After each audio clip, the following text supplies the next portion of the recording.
تفسیر القرآن آج کا سبق سورۃ المؤمنون آیت نمبر 5 سے 11 تک۔ اعوذ باللہ من الشیطان الرجیم، بسم اللہ الرحمن الرحیم۔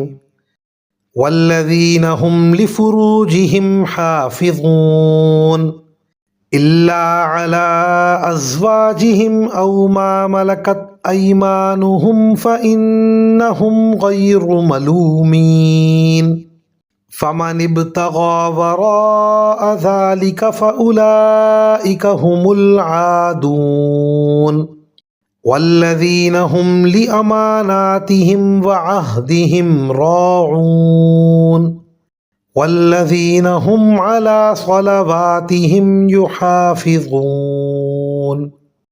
اولئک هم الوارثون الذین یرثون الفردوس هم فیہا خالدون۔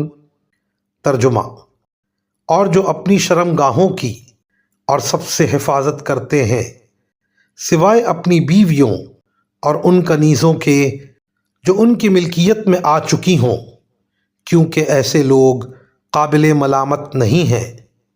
ہاں، جو اس کے علاوہ کوئی اور طریقہ اختیار کرنا چاہے تو ایسے لوگ حد سے گزرے ہوئے ہیں۔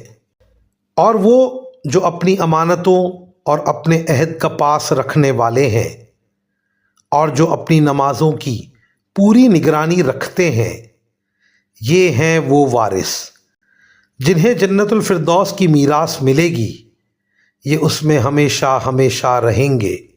ان آیات کی تفسیر میں مفسرین کرام فرماتے ہیں وہ لوگ اس بات کی حفاظت کرتے ہیں کہ اپنی جنسی خواہشات کو پورا کرنے کے لیے کوئی ناجائز طریقہ اختیار کیا جائے۔ ان آیات میں وہ کنیزیں مراد ہیں جو شرعی احکام کے مطابق کسی کی ملکیت میں آئی ہوں، لیکن آج کل ایسی کنیزوں کا کوئی وجود نہیں رہا۔ بیوی اور شرعی کنیز کے سوا کسی اور طریقے سے اپنی جنسی خواہش پوری کرنے کی کوشش کرنا حرام ہے۔ مزید فرمایا نمازوں کی نگرانی میں یہ بات بھی داخل ہے کہ نماز کی پوری پابندی کی جائے، اور یہ بھی کہ ان کو صحیح طریقے سے آداب اور شرائط کے ساتھ ادا کیا جائے۔ جنت کو مومنوں کی میراث اس لیے کہا گیا ہے کہ ملکیت کے اسباب میں سے میراث ہی ایک ایسا طریقہ ہے جس میں ایک چیز خود بخود اس طرح انسان کی ملکیت میں آ جاتی ہے کہ اس ملکیت کو منسوخ نہیں کیا جا سکتا۔ یعنی اشارہ اس طرف ہے کہ جنت کے مل جانے کے بعد اس کے چھین جانے کا کوئی اندیشہ نہیں ہوگا۔ وآخر دعوانا ان الحمد للہ رب العالمین۔